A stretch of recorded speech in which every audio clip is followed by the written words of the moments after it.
Ibu. Terima kasih buat waktunya Bu, sudah mau untuk saya minta bantuannya. Dimana saya saat ini ada sebuah tugas dari pendidikan guru penggerak yang saat ini saya jalani sudah beberapa bulan ini, dimana saya harus mewawancarai beberapa kepala sekolah, dalam hal ini 2 atau 3 kepala sekolah. Yang pertama jelas kepala sekolah di tempat saya kerja sendiri, yaitu ibu sendiri. Yang kedua mungkin kepala sekolah yang ada di sekitar Kota Binjai ini. Jadi ada beberapa pertanyaan yang ingin saya sampaikan terkait tentang pengambilan sebuah keputusan.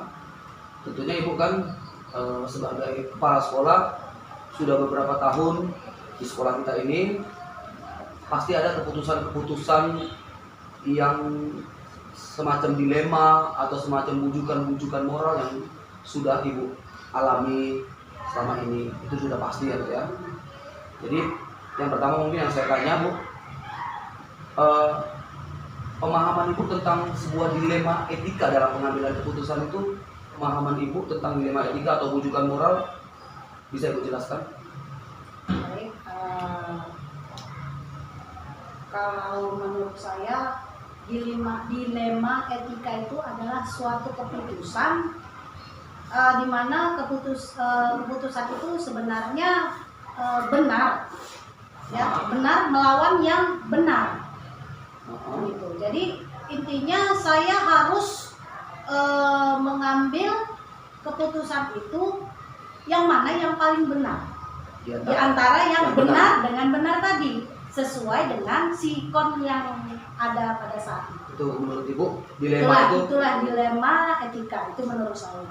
Kalau bujukan moral? Kalau bujukan moral itu menurut saya suatu keputusan yang harus saya ambil, di mana keputusan itu sebenarnya salah, tapi harus saya benarkan. Itu karena mungkin ada permintaan, ada mungkin yang meminta tolong, dan gimana harus saya memutuskannya. Jadi yang salah itu harus saya benarkan. Mungkin karena kasihan juga. Iya, mungkin karena itu tadi ya, kan kita juga tidak semuanya keputusan itu harus keras kan gitu. Jadi mungkin dengan faktor seperti itulah, karena kasihan atau memang itu yang dipentingkannya, jadi memang harus itulah yang saya ambil. Jadi intinya saya tahu itu salah tapi harus saya benarkan. Itulah kalau menurut saya bujukan moral. Oke Bu, baik sekali jawaban Ibu ya. Sepertinya Ibu sudah sangat paham. Jadi yang kedua Bu, tentunya seperti yang saya bilang tadi, kasus-kasus dilema etika mungkin di sekolah kita ini ada seperti yang rapat-rapat yang sudah kita jalani. Mungkin ada 2 kepentingan, kelompok A dengan kelompok B, atau orang yang setuju dengan si A dan setuju dengan B, kan dua-duanya sebenarnya baik atau benar. Bagaimana Ibu menyikapi kasus-kasus dilema etika yang memang nyata di sekolah kita ini? Ini merupakan memang jadi dilema juga buat saya, ya, karena ada sesuatu itu memang sudah aturan yang sudah sama-sama kita buat, ya, dan juga ada permintaan yang mungkin ya selama ini ada yang sakit yang minta, Bu, saya izin setiap ini saya mau minum obat. Karena untuk kesehatan saya tuh nggak bisa mengatakan tidak, kan gitu. Jadi intinya saya juga mengatakan ya boleh. Kenapa? Kesehatan.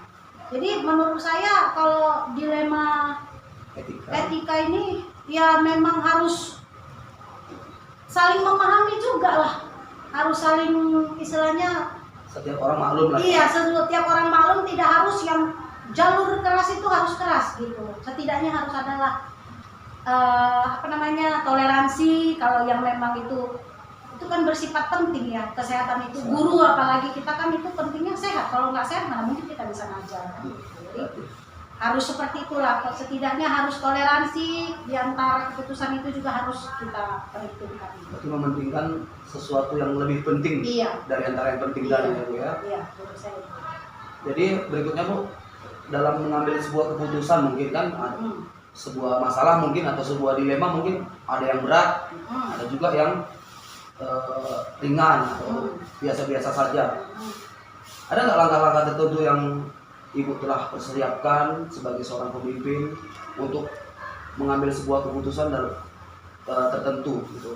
Ada nggak langkah-langkahnya? Kalau dia terhadap guru, ya misalnya tentang disiplin ya, kedisiplinan guru, saya tuh tidak, langkah yang pertama itu saya pasti memanggil guru yang bermasalah. Misalnya guru itu bermasalah, saya pasti memanggil dia dulu, ya, memanggil, berbicara empat mata, saya tanya apa penyebab masalah, baru saya kasih peringatan. Dan ya intinya saya tidak mau, kalaupun saya tegur yang itu membuat malu dia di depan, itu saya tidak. Ya, tidak seperti itu, saya panggil dulu kalau memang. Tapi kalau hanya sekedar hanya yang biasa-biasa saja, tidak mempermalukan seseorang, saya rasa saya bisa menegur secara bersama-sama. Jadi kalau itu langkah saya itu, saya tetap memanggil, berbicara, pokoknya menerima pendapat dulu. Iya, saya tanya dulu apa penyebab, kenapa begitu. Jadi pakai apa lagi ya, pakai kata-kata malah gitu, yang tidak membuat seseorang itu malu. Jadi kalau menurut ibu, hal apa yang paling efektif menurut ibu dalam mengambil keputusan? Apa dasar ibu tadi menentukan keputusan yang ibu ambil tadi? Apa efektivitas apa yang ibu ambil gitu untuk misalnya ada sebuah masalah gitu iya. kan? Yang paling simpelnya kayak mana ibu mau ambil keputusan itu? Yang pertama saya pasti bermusyawarah. Bermusyawarah. Ya? Musyawarah dulu. Kalau saya yang pertama pasti bermusyawarah dulu. Nah, kalau hasil musyawarah tidak bisa diambil suatu keputusan, maka saya memakai otoritas saya sebagai kepala sekolah. Pertama bermusyawarah Iya, dulu ya. tetap dulu musyawarah. Dan andai kata memang musyawarah pun tidak selesai, pasti otoritas kepala sekolah saya mainkan. Baik Bu, mungkin ada juga mungkin yang menjadi sebuah tantangan ya dalam mengambil keputusan ibu, keputusan yang akan kita ambil. Kalau menurut pandangan ibu, tantangannya apa aja tuh? Sebelum ibu memutuskan itu, apa tantangan-tantangan yang berat yang mungkin ibu hadapi? Tantangan yang paling berat yaitu perbedaan pendapat. Perbedaan pendapat, karena kan kalau saya bilang tadi, saya kan bermusyawarah dulu kan dalam membuat suatu keputusan, kita bermusyawarah dulu. Tapi begitu ada perbedaan pendapat, itu merupakan tantangan terberat bagi saya, kan gitu. Karena masalah itu nggak selesai. Makanya itu tadi ujung-ujungnya saya harus memakai otoritas kepala sekolah saya, kan gitu.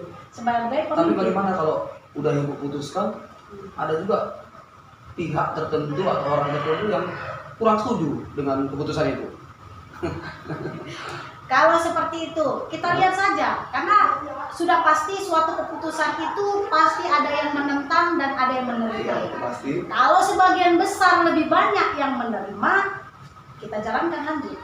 Tapi kalau memang tadi sebagian besar banyak menolak, maka keputusan itu harus diperhitungkan lagi. Apa yang terbaiknya lagi Untuk sekolah kita juga ya. Berikutnya lagi Bu, tentu kan kalau kasus berat kan kita harus punya waktu tertentu, artinya tidak serta-merta harus diputuskan di tempat itu juga gitu kan. Ada nggak jadwal-jadwal tertentu ibu dalam mengambil keputusan? Mungkin tunggu tanya ini dulu lah, tunggu tanya pengawas dulu atau komite dulu. Ada nggak jadwal tertentu? Kalau jadwal tertentu tidak, tapi menurut sikon, situasi dan kondisi. Iya, situasi dan kondisi pada waktu itu. Kalau memang keputusan itu harus selesai pada saat itu, kita harus langsung mengambil endingnya. Kan? Tapi kalau memang keputusan itu masih bisa ditunda, jadi kita harus berdiskusi setidaknya. Kalau untuk guru-guru ya, bermasalah guru itu biasanya kita diskusi sama pengawas. Kan gitu. Kalau mungkin berhadapan dengan siswa, mungkin kita perlu juga diskusi dengan komite kita di sekolah. Kan kalau memang masalah itu sudah terlalu besar, mungkin kita harus juga diskusi langsung dengan pihak dinas. Itu saya rasa. Itulah jalurnya.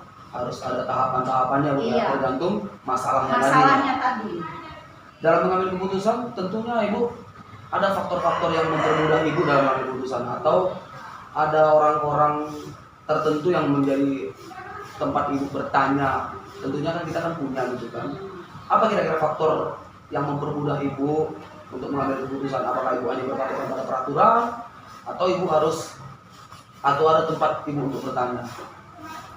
Kalau selama ini saya dalam mengambil suatu keputusan, terutama saya sering bertanya sama guru-guru senior. Guru-guru senior yang ada di sini, setidaknya kalau andai kata ada seperti ini, biasa-biasanya itu bagaimana? Kan gitu. Nah, kalau hal ini juga masih mengambang, belum bisa diambil suatu keputusan, tidak adalah intinya penyelesaian. Mungkin saya memang bertanya sama pengawas. Saya juga biasa berdiskusi sama bapak pengawas. Kalau misalnya ada apa-apa, saya cerita. Andai kata saya seperti ini, saya buat seperti ini, bagaimana Pak? Kan gitu.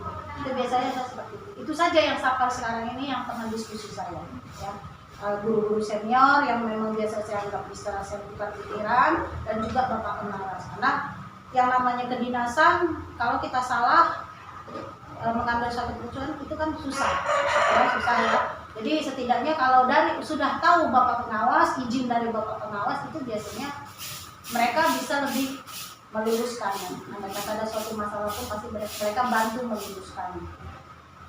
Tapi contoh konkretnya kira-kira ada nggak ibu sebuah masalah yang sangat-sangat sulit untuk ibu putuskan?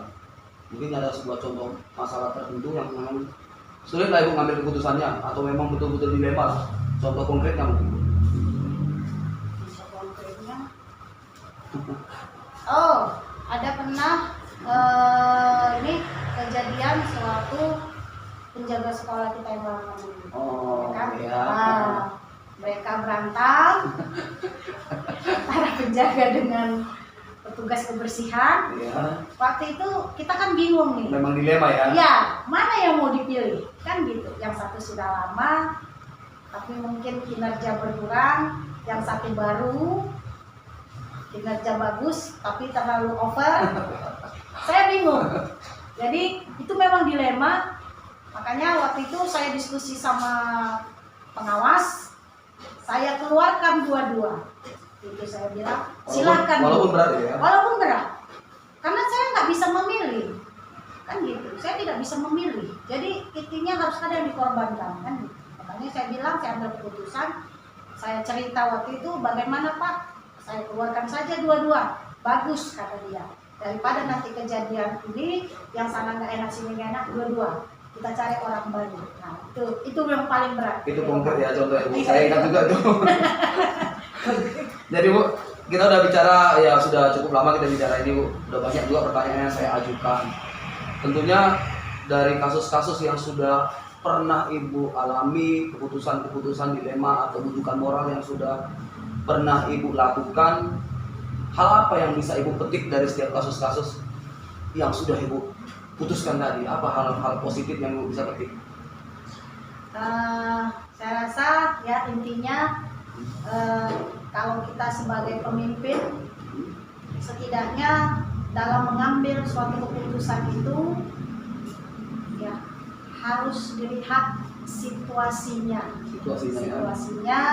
keadaannya, ya tidak bisa suatu aturan yang memang sudah baku itu tidak bisa juga, itu yang harus kita jalankan, ya tidak bisa juga. Jadi menurut saya sih bijaksanalah sebagai seorang pemimpin, gitu ya. Yang Ibu ambil bahwasanya seorang pemimpin itu harus bijaksana dalam mengambil suatu keputusan. Walaupun peraturan itu memang kita buat, iya, tapi ada hal-hal yang harus memang tidak harus seperti itu, harus ada juga istilahnya tenggang rasa kita, toleransi kita harus ada. Jadi saya juga belajar juga ini calon kepala sekolah nantinya ya Bu. Harus belajar lebih banyak lagi diskusi sama Ibu. Belajar. Oke Bu, terima kasih buat waktunya. Walaupun sudah sangat siang kita ini, Ibu masih semangat sekali menjawabnya. Kalau ada saya salah-salah cakap, mungkin boleh dimaafkan Bu. Mungkin kedepannya bisa diskusi lagi ya Bu. Mungkin saya harus belajar juga ini. Iya. Sebagai Harus belajar, banyak belajar. Mau calon pemimpin harus banyak belajar. nggak malu. Intinya gini loh, yang biasa kita emosi tinggi itu diredam. mengurangi emosi itu harus. Ada juga itu di pelajaran kami Bu, Iya. mindfulness artinya kesadaran penuh. Jadi Iya. kita harus memutuskan Bisa sesuatu harus mengatur sadar. kita. Karena mental kita harus bisa mengatur. Kita harus bisa membaca situasi. Andai kata memang walaupun ya kita kan yang nama manusia urusan rumah tangga kan banyak. Pasti. Dari mana-mana banyak. Itu tidak bisa kita bawa ke dalam forum. Itu harus diredam. Jadi apa yang ada di forum itu harus kita mainkan. Ada waktunya kita marah, silakan marah. Karena memang harus seperti itu. Jadi jangan dibawa yang di rumah masalah Kantor. ke Kantor. ya, ke kantor. Itu pasti nanti yang lain juga bubar. Ya. Oke Bu, makasih banyak buat waktunya. Ini udah siang, mungkin kami juga mau pulang ini. Ya, oke. Yuk, makasih ya Bu. Yuk.